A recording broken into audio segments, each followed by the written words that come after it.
Welcome to Beyond Actuality. We have with us today Muskaan Arora and Anshuman Chakravarty from Paradise. Let's kick this off with you all telling us something about you, something about your business. What is it exactly that you guys do? Right, so I won't say that we're a niche thrift store because we do a lot more than that. It's about upcycling, it's about modifying things, it's about customizing things. And we like to, and when we talk about thrifting, right, it's difficult to customize stuff, especially because all of the pieces are like one-of-one pieces. Right. And when it comes to like sizes and stuff, whatever you get is what you have. Like there's no, you can't like take for example even a T-shirt like this. Yeah. Who's to say that you're going to get the exact same piece in a thrift store? So, but that being said, we try to like cater to all shapes and sizes, all, and we believe that unisex clothing, right? Like clothing is supposed to be unisex. So if it fits you and you feel comfortable in it, then by all means you should wear it. So we're a thrift store we also do like customizations. We also upcycle. We're trying to also spread a message. If you see the name of our thrift store is Paradime Thrift, Right. which is a spin-off on the phrase paradigm shift. So we're trying to create a paradigm shift in the fashion industry by spreading the right message. And I think when it comes to unisex clothing, you'll also see there are a lot of thrift stores online that only cater to like females. a certain Right. females or males. True. They don't do both equally. They both do both. I think there are very Yeah. few of them that do cater to men and women. And So like these t-shirts that we're wearing right now, I think it's like Yeah. quite a similar thing. They're like printed band tees or just printed tees, and I think both of us can like put it off. So we Right. try to bring in clothing that is unisex. So, That's what Pat. how exactly did you guys get into this? I mean, what made you So decide? it's a little. Right.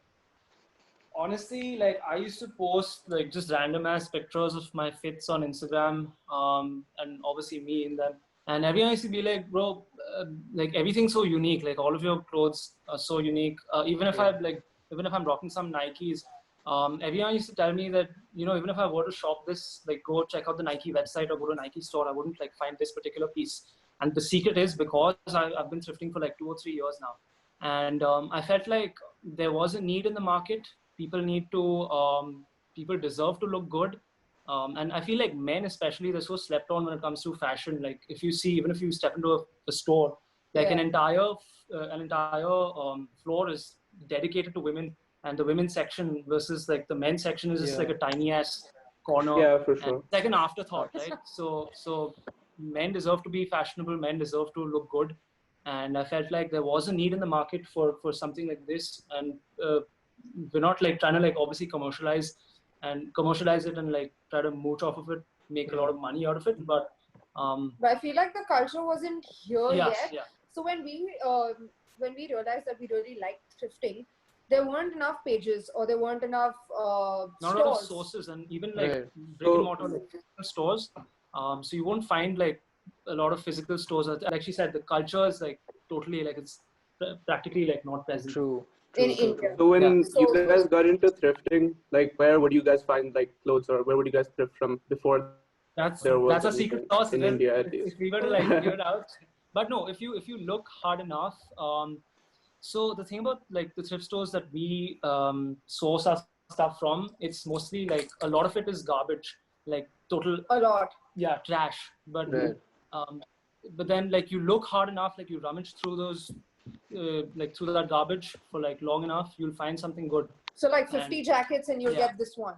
So the Right. success ratio is a little like it's hit or miss, but then if you spend like enough time and if you have the eye for it, right? Like if you have an eye for aesthetic things, then I guess like anything could be aesthetic. Or you can make it aesthetic by customizing it. So Definitely. That's what upcycling. that's what upcycling is. So So, do you guys make your own clothes? I mean, like I saw your page and there were these tie and dye T-shirts and all those things. So, Yeah. do you guys also make those? for sure, yeah, absolutely. Like when we try to, I've been looking at or gaining inspiration from different sources, like different places for a very long time, and I saw this the tie-dye trend.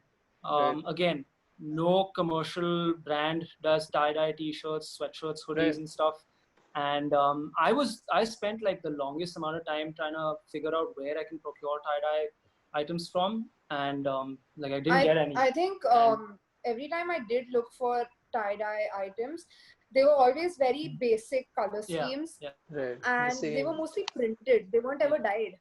Right. Exactly. So that's They weren't proper cotton t-shirts, like they weren't how they were in the 70s. You know what I mean? Exactly. And like even when it comes to like custom painting stuff, so be it a jacket or a pair of jeans or even a t-shirt for that matter, so you can replicate a lot of things, like gain inspiration from like 5 different places and then make like one piece of art from it. So that's the point of like customizing stuff. So even like besides tie-dyes, we also do like obviously distressing and stuff, jackets, jeans, and painting them. So I think you'll find that on the feed. Yeah, just check out the feed, honestly. Highlights. Sure. Yeah, some of the upcycle stuff look pretty cool on that. Exactly. Like patchwork and stuff, like stitching up patches on embroidery. Yeah, embroidery. I think there's not much of that yet on the feed, but we're working on it because we want to. So we got some no. So the thing is, like, they were so good, we couldn't like get rid of it. Like, we didn't have the heart to do that yet. Yeah. And we've just kept it for our personal collection. Now, if we and it's a lot of work, right? Like, it's a lot of work. Even when you put in like your blood, not your blood, but like your sweat and your blood. Look at this. Actually, I swear to God, yeah. I was just. Many cases blood as well. So all out there wilding. How does that happen? How does that happen? Honestly, like I'll tell you what. I'll tell you personal experience. So there's this thing called like a precision knife.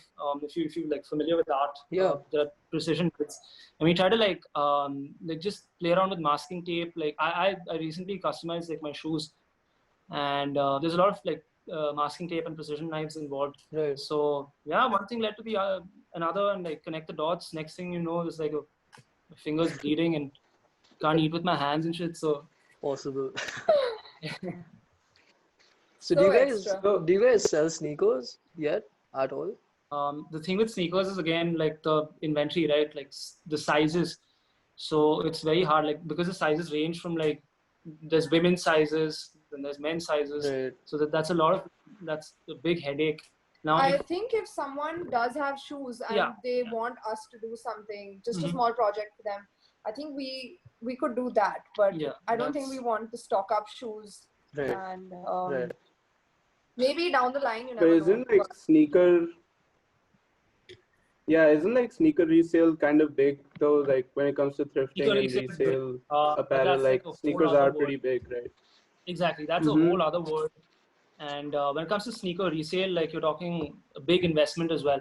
So if you want to make like a decent amount of money, like not lunch money, then there's when it comes to the investment part. So bootstrapping like a thrift business doesn't take much. Yeah. So and it's very self-sustainable. Like the churn is just like whatever you make, you reinvest. The same is obviously true for the sneaker resale market, but again, the initial investment, so it's a little upfront you have to put up more money.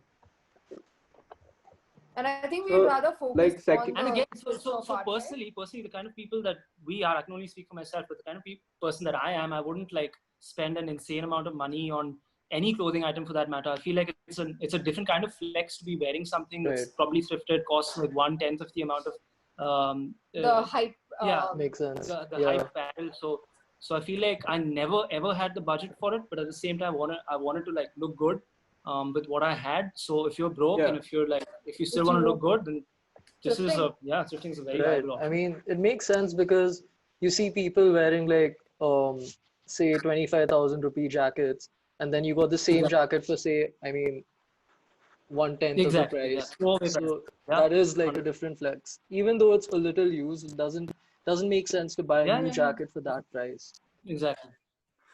So again, when you talk about like used stuff, there's again stigma against it. Like people are like, "Oh shit, this is used. I'm not going to use it." In the bag, is it clean? Is it not clean? So especially here, I think in India, that's definitely an advantage. I think especially like right now with COVID, like I think people would be even more particular about like cleanliness of clothes. But to address How's that been like running stuff right now?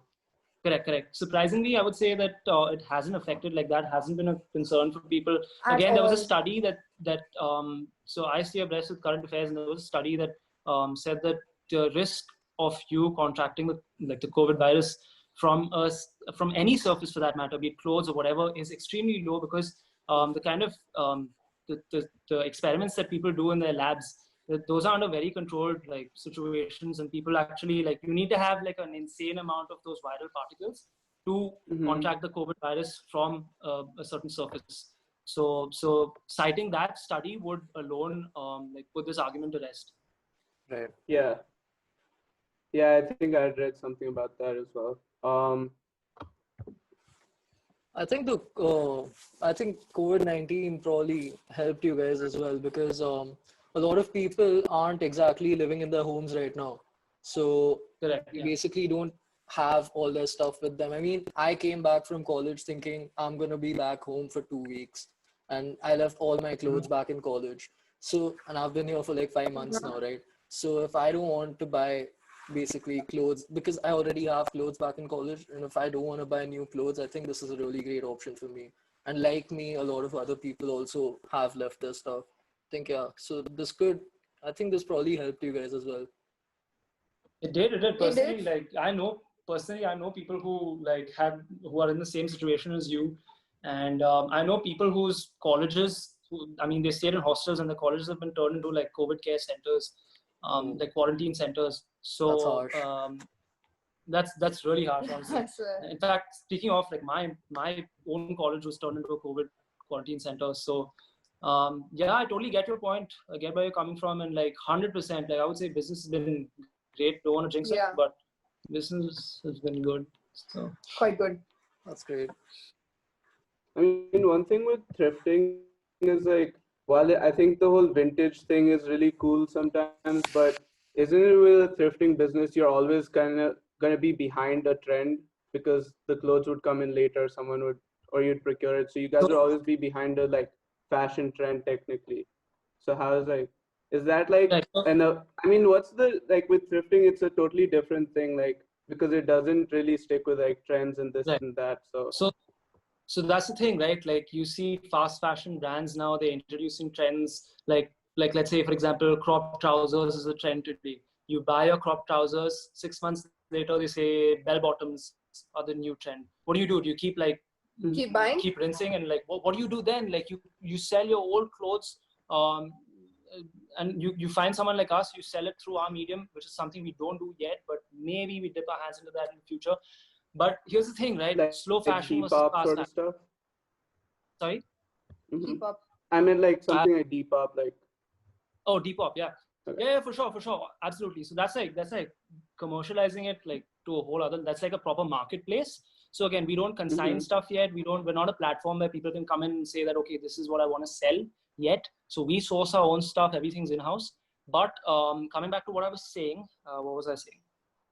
Should I space out a little, but staying behind trends. So slow fashion is like, if you look at anything from your parents' wardrobes, I don't know if you guys would experience this, but I personally have. So I see my dad's jeans, and I see the jeans I have right now.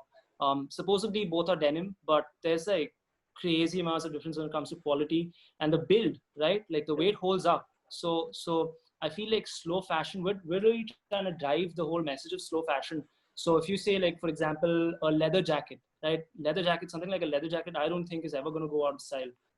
Like the kind of leather jacket may change, like a biker jacket and, stuff like that. But leather jackets, in my opinion, like, even for example, a suit is never going to go out of style.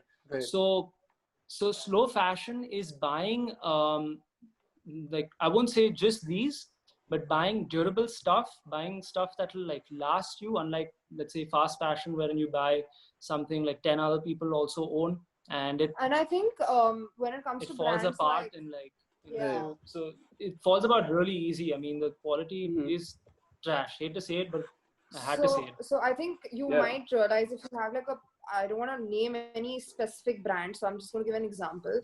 So if you get like jeans from H&M, for example, you'll realize that in about... Just blow that bit out. Like, beep it out. H&M sucks. Like, it's all right. So so like when you're walking and like there's friction, and then your pants start to like tear, or they just like fade between your thighs. And like, I think their quality is so terrible that you will end up buying the same pair of jeans because you like the color in another 4 months. And that cycle will just continue, and you're just going to keep spending money on the same item again and again and again. But with us, I'm going to make Anshuman stand right now. Stand up fast. Show them your jeans. So, is it visible? One Yep, minute. Slightly. Okay, so these jeans, I'm going to turn the camera. Yeah, I can. So, these are my grandfather's jeans from like, I don't know, the 80s, 70s, 80s. Damn. And he just gave them to us today, and he was like, if you guys want to like sell it, but I think he's keeping this pair because he loves it. So that's the thing about slow fashion. I mean, so slow fashion doesn't mean that the quality definitely shows. And it doesn't mean like you stay behind the trend. There are certain things like essentials in your wardrobe that every guy must have, and then you build your wardrobe on it, right? So I feel like fast fashion is just pandering to this need for humans to like keep changing or being like, oh shit, I need to be ahead of the trend. So I feel like it's like commercialization, trying to make money off of it. And and things like these are It's like definitely me changing it's way more sustainable also, thrifting. I don't think they heard that. I said it's like me changing my hair colors every 2 months. Look at this, now it's green and then brown, yellow. But you guys can pick the next color. Just comment. Okay, put it in the comments, whatever color. If this video hits, give me a number. 50,000 likes. 50,000 likes. I will die. It's I will gonna dye be the my same. hair. There's some 500. 500,000. I guess everyone from Wano will watch it. So that's like 500 people. Oh yeah, shit. That's a big Wano is here. Wano's with us. Can you say that on call with the you? Please don't. Listen, you're gonna lose subscribers. Listen, she didn't say anything. No. Cool. I'm gonna ignore that. Yeah. Let's get back to thrift culture. Sorry, what was that? I cut you. Even I forgot what I was saying. But but so you guys are one of the few players in thrifting in India, I'd say. I mean, I don't really know. So do you guys think new thrift stores, there's new online thrift stores that like they're coming up every single day. There's like at least 5 or 10 trying to like replicate because everyone's got clothes they don't wanna wear or clothes they. And I think they're realizing this only during the lockdown, because before the lockdown, I don't remember seeing so many pages. And I think 3 to 4 months into the lockdown, it was crazy. Like I think Anshuman and I would see our phone every day with like 50 notifications from different thrift stores. But that's a good thing, right? Like the community is growing. It's getting more and more inclusive. But then again, that's more competition for you. Join in this. More competition, but more scope to like grow. More scope to grow. Yeah, more, I think that's a sign that the culture is building in India. I think that's what see we anything stand for, like right? exactly, and you see anything like, for example, a few years back, like every other person was a blogger or an influencer. So everyone wanted to replicate that model. So you probably saw like a few fashion influencers or bloggers, and everyone, next thing you know, everyone's like trying to be a blogger and influencer. So I feel like thrifting is sort of entering that, it's still in the nascent stage, but it's sort of entering that phase now. True. I mean, do you guys see thrifting in India becoming like, you can have chains like Goodwill suddenly starting? Like, what stage do you think? So I haven't thought about this. I've thought about this. So the Goodwill model is, so the way they get their stuff is if people donate clothes, right? So it's again a mindset thing. So think about it. Like every person who hold up. Sorry, technical problems. Okay, so no worries. So it's like a cycle, right? The Goodwill thing. Where do they get their clothes from? People donate it. Now, when you talk about us as Indians, like where do we donate our clothes? At the most, we probably give it to the beggars. So again, firstly, lack of awareness. Secondly, look at the average Indian guy. They wouldn't know the value of a brand like, let's say, for example, Champion. So you step into a thrift store. Guys like us would probably know, like you see it at first look, you'd be like, oh shit, that's probably worth a lot. And then you see the price and then you're like, okay, that's a steal. But then you see any other, I hate to say it and I don't mean to offend anyone, but you look at any average Indian, they'd walk in and then first of all is the stigma that, okay, these are, you guys are selling used clothes. Okay. Yeah. And then the next thing is what's great in this that I wouldn't get like somewhere else. Like, why won't I go to, I don't know, MG Road or like to the mall and buy something, right? So they don't understand the value of these brands that haven't even like stepped into India because they haven't even heard of these brands and they don't know like the value of it. So I feel like we're still a long way off in terms of, but I feel like awareness is the first step towards reaching that that business model of like, let's say Goodwill. So even if anyone wants to like start up something like a chain such as Goodwill or like Family Thrift or something, they're gonna have to like figure out a way to get these or to source these items and to educate the masses. I'm talking masses because if you want to get this out to like, if you want to scale it up, so educating the masses about the value of these brands and what they are selling. So if you see like Goodwill and stuff, they don't just do clothes. They do plush toys. They do all kinds of things. Furniture. They do furniture as well. Yeah. Yeah, furniture. They do like mats and bathroom. Literally Drugs. everything. Yeah, like towels and shit. Every single thing. So we need to normalize using like one man's trash is another man's treasure. So we need to normalize that and remove makes sense. Remove the stigma of something that's like, But I feel like educating people in India is very hard. First of all, there are they're not ready to listen. Yeah, I don't think that I don't know the right term, but I think it's very hard to like get to them, get through to them. Yeah. So it's definitely going to be a task because introducing anything new over here is difficult. But the good thing about thrift culture and making them understand is India equals to sasta. So everyone wants a good bargain, right? Yeah. Everyone wants a good price things, and if they feel like I'm getting a steal, so every Indian wants that. Like, how we haggle and we love to bargain. Yeah, like so 20 rupees ka nahi, 80 rupees ka de do. Like just anything, like anything. But again, like don't try to like step into a thrift store and be like, no, I want this for like, start haggling with us because we already have set a benchmark. So the price point is so justifying. Again, the price point comes with awareness. Right. So, but how exactly do you come to this base price point, or like how do you decide how much a jacket is worth? Anything, I mean, any product. Again, so we follow a lot of thrift pages, but again, those are like outside, like those are like they're competing in a different market. So you go to the UK, you have like double vintage, linear vintage, you have round two, Sean Waterspoon. So you can't like, you see the prices they do, you can't like, that doesn't really give you a clear, it doesn't give you a clear picture. So few benchmarks would be that what the condition of the item is in. Like definitely, if it has a stain or a little tear or anything. So most of like we try to like stay away from things, even though like if it's like a crazy like rare item, maybe I don't know, we have exceptions, but again it's a case by case basis. It's very situation specific, but depends on the condition of the item, the rarity. If it's like, and then you have the tags, right? Like manufactured in the year. So like if you have something from the 80s, that would be pretty valuable. And again, the brand name, right? Like if you have something like Champion or Ralph Lauren or North Face, Nautica, Tommy Hilfiger and stuff, things that you don't really get here very often. And again, it's like seasonal as well. Like we go by season. So if you're bringing, I don't know, sweaters in the summer, it's not gonna do very well.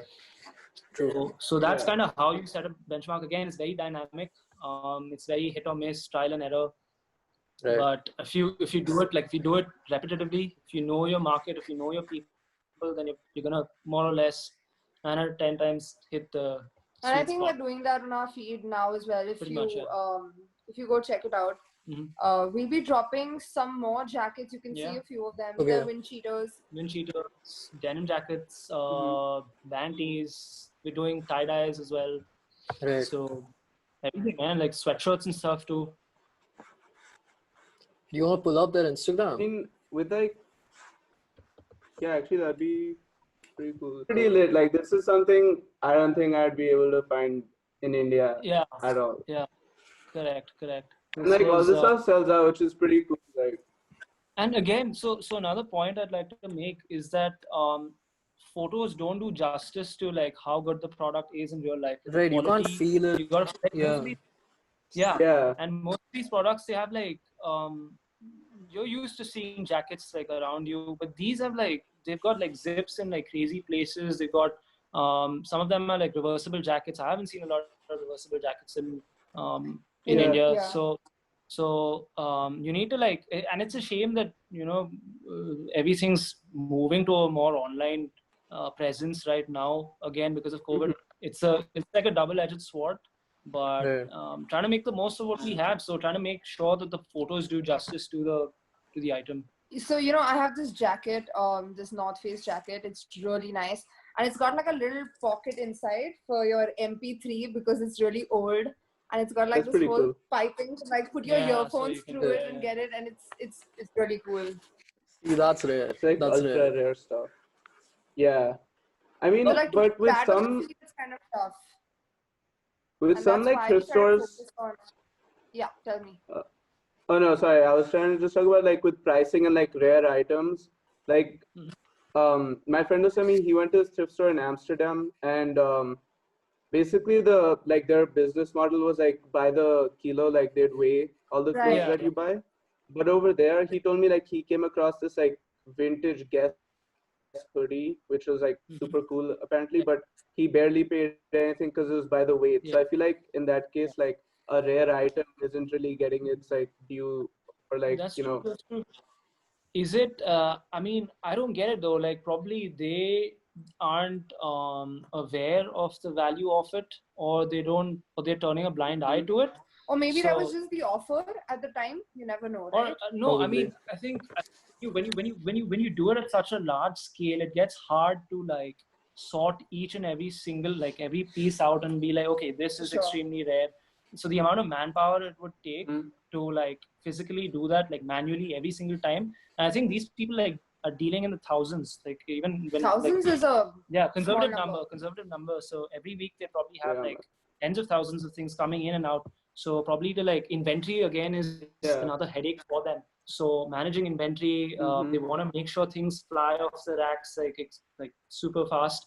Is probably their like priority on their agenda. So I feel like again it depends on the stock, it depends on the inventory or inventory management abilities.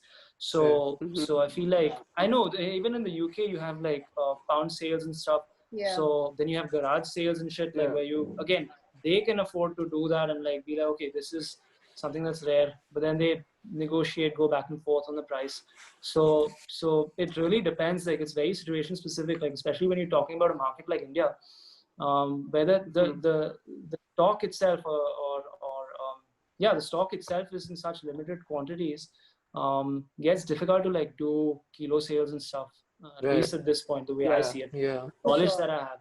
But again, if you go to certain cities, like if you go near the ports, like this like Delhi or like I don't know Mumbai, Goa and stuff. If you look in the right places, I don't want to give out. I think like I mean not a specific. So they do prices like very close to kilo sale prices. So but again, that involves a lot of rummaging through garbage and like trash pieces that are stained, like absolutely tattered.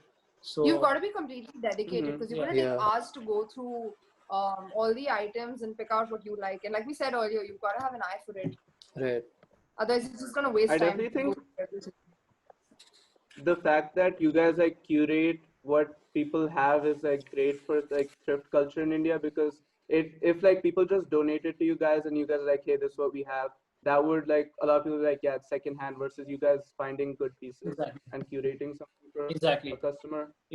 So it's not just about we're trying to live up to a benchmark, we're trying to live up to a certain level, you could say.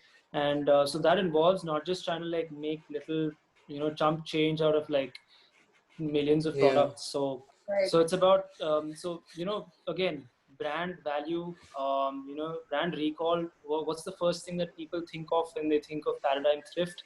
So it should be something that's positive. It should be something that's everything that's associated with Paradime Thrift needs to be in that direction, that the kind of aligned with the message that we're trying to spread. So I feel like living up to that standard is extremely important. People look to us and I feel like the pressure is just rising with every single drop we do. People look to us and be like, okay, is this up to the mark? Does this deserve to be up here on the feed? Yeah. And I feel like that makes you look harder and look for more sources to source stuff, and just to like get the best on the table for the people.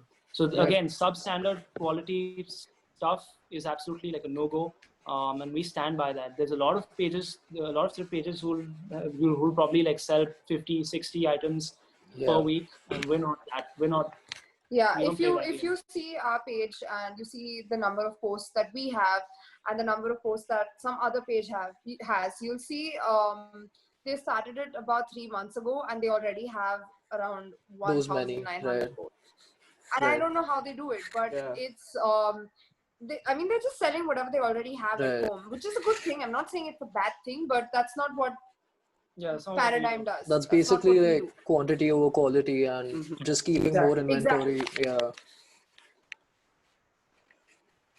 Is there like a real difference in like thrifting versus like a second-hand apparel thing? Like I feel like thrifting has this culture associated with it, whereas like just second-hand apparel, like it is different. Like I feel like that might have been something that exists in India. So like that's a very open-ended question. You guys like, could like shed some light on that. I feel like branding a certain item. So are we talking about when you say thrifting?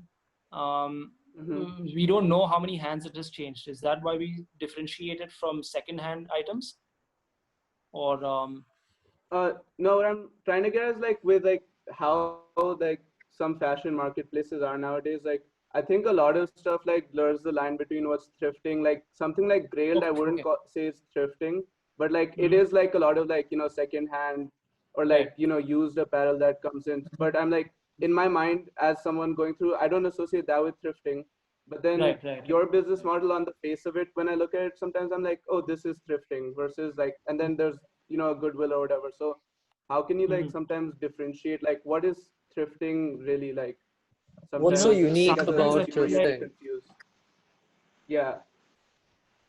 As compared to resale businesses or basically. So I feel like resale businesses would be like there's a lot of so I know personally people who are in the resale game, and the kind of meticulousness they have, like every single thing, like a box right down to like the shoe, like if you're talking about shoes, like right down to the box of the shoe, even if it has like a little scratch on it, that depreciates the value like by a large amount. So I feel like that's completely unnecessary. So things that have probably, like the way I see it, like I don't see the emotion or the connect that people have with things that aren't the item that you are buying directly. So you essentially are buying a pair of shoes. Now, what does that have to do with the box that it comes in? Or like I don't see it. Maybe I totally accept and I respect people who probably would say and like probably would fight me to the bone for the box matters. It's like sentimental value, and like this was worn by Michael Jordan. Did I even get the name right? Like when he scored 69 points in a game and stuff. And fine, like I get it, but I feel like that's like a different level of meticulousness. And I feel like we're very when it comes to thrifting, we're very like we don't mess around. We won't like beat around the bush. We'd say that if you're buying a jacket, you're buying the jacket. You're paying for the jacket, and you're not paying for any like other accessory that comes with it, or like we're not going to package it in like fancy ass stuff and like put it in a nice little satin ribbon, a little bow tie attached to it. You're paying for the jacket. You're buying the jacket. You like the jacket. Get the jacket. So it's pretty simple, sweet and simple. So I feel like when it comes to second-hand stuff, I think it's that's like the charm of thrifting. Exactly. Right. Also, so even if you say like action figures and stuff, right? Like action figures, some people wouldn't even like take the action figure out of the box, and they just like keep it as an ornament, and like selling it as a second-hand action figure. It's practically new, right? Now, I don't know. I mean, like the action figure is just the action figure. Now the box that comes with it, there's like a lot of other like sentimental value attached to it. But I think when it comes to that, and if you like, when you're talking about resale, just the action figures, they're not going to sell it for something cheaper. They're actually making like a lot more on it. Right. More So than that retail, that so, wouldn't like, really come under this. Yeah. Right. So thrifting is all about like balling on a budget, and again, resale is like I honestly don't get it. I honestly can't like be the first one to like. But there are a lot of analogies to between like the resale market and like thrifting. Right. But again, resale is something like I don't see myself wrapping my head around. That's why I think the resale market is more linked towards the hype culture, while the because as you said, like people actually do give a shit about like small marks on the box, and they don't want to remove the action figures and shit like that. So I think that's why, like, I mean, how is thrifting linked to hype? I mean, hype culture and hype beasts. I mean, because you sell really expensive stuff for less sometimes, right? I mean, like really vintage jackets that are probably hype right now. So, I mean, yeah, I think there's a different audience for those. Yeah, I think there's a different and sometimes audience. I feel like the kind of things we sell would also probably sell on a resale market, but for a lot more. Not as cheap. Not as cheap. Yeah, not as cheap, like not nearly as cheap. But here's the thing, right? Like where we come from, like we understand the value of being able to afford something and the happiness that it gives you to be able to afford something. So we don't want to like, I wouldn't say that it's unethical, right? Like the resale market, is it unethical or not? Not a conversation for me to get into, but again, like the happiness it gives me, like it's something that's larger than me. The kind of happiness it gives me when I see people like actually happy about making a purchase and not breaking bank. Right. Because I think we've been there and we've yeah. wanted these products, but we've never gotten them because, like, so we're selling something for like 3,000, and that's also a lot for us. I don't think we have anything that costs 3,000 on our feed, do we? Nothing. So everything's like sub. I would say even like sub 1,500. Yeah, unless you have like an that's the prices I also saw. Yeah, I saw between like 1,000 and And there's 1,500. nothing It above was really cheap. there's nothing above like 2,000 on our feed at all. We haven't even hit like we haven't even gone above north of like 1,500. So we try to keep it. Yeah, man. I mean, we try to keep it. We try to keep it low. Like, we get the whole. I think that's good because I was actually reading about with like thrifting now that's got like popular a bit more in the mainstream. There's a lot of like gentrification of thrift stores that like something that is for like normally, at least in the US, it's like for low income people to get clothes. That's how a lot of it started, right? And now it's getting gentrified. So a lot of people are like just raising the prices of even thrifted clothes. So I feel like actually it's pretty good that you all it started because the main what would you say purpose was donating.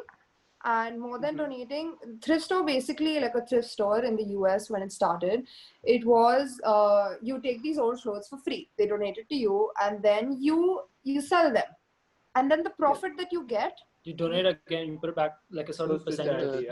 Yeah. So I feel like it's like a community that feeds off of itself, and it's like an ecosystem in itself. So and a very sustainable one at that. So they're always trying to look out for each other, and I can say this about the Indian thrift community as well. Very tight knit, looking out for each other.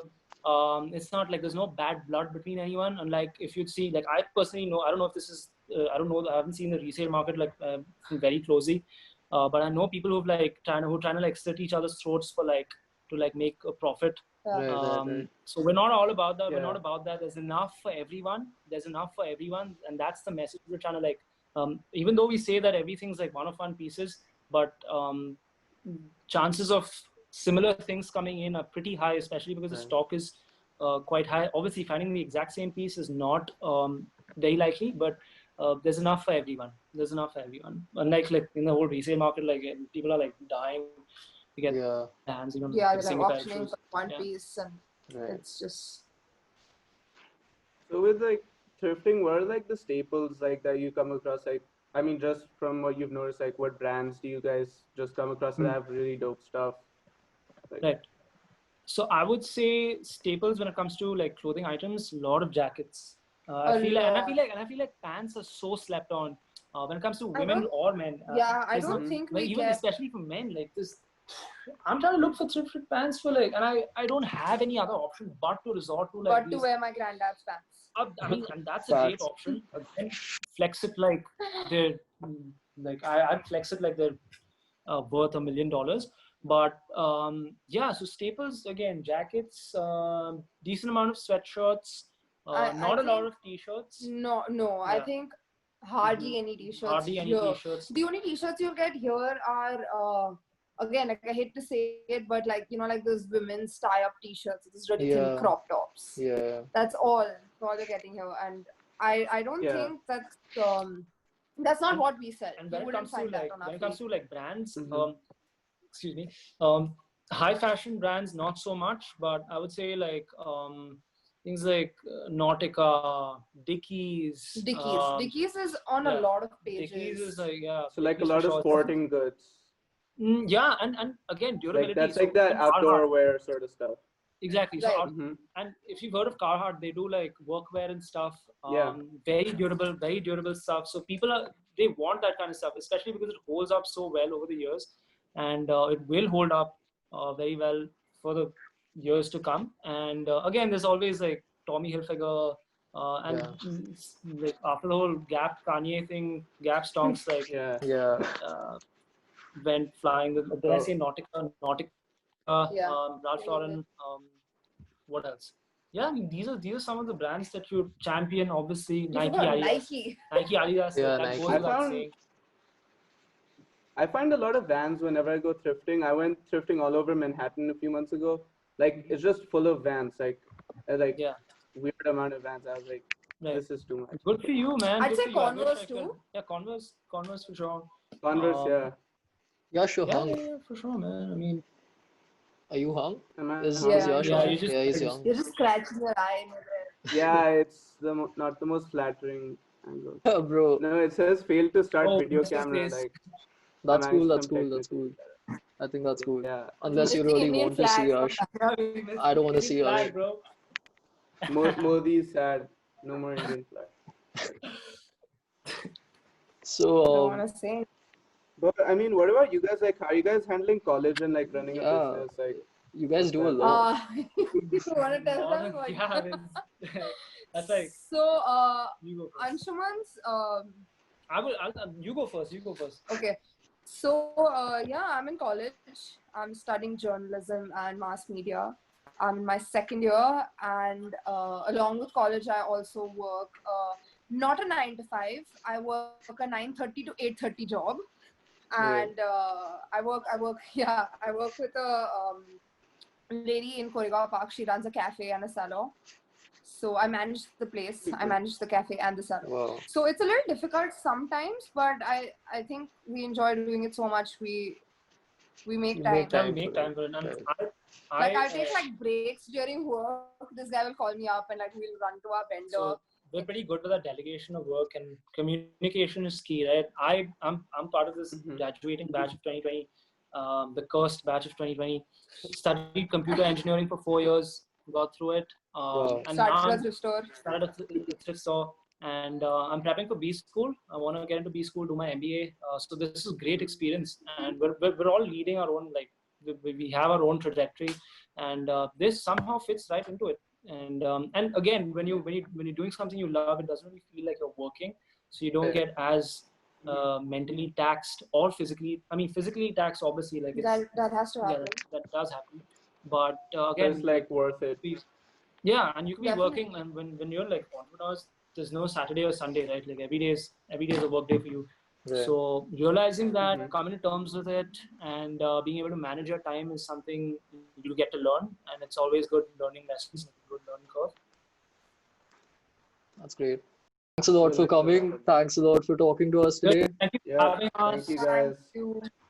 I'm pretty sure we learned a lot. Else, yeah, as did we. I mean, it goes both ways, two-way street. Right. All right. See you guys. We haven't really practiced the outro, but 50 is. Hope you guys enjoyed our conversation with Muskaan and Anshuman. Make sure you guys check out Paradime Thrift. They've got some really cool pieces. Their Instagram links are all in our bio. Make sure you check them out. Stay tuned for our next few podcasts. The one coming up is with a friend of ours who plays poker. Both Kshitij and I are noobs. We don't know anything about the game really.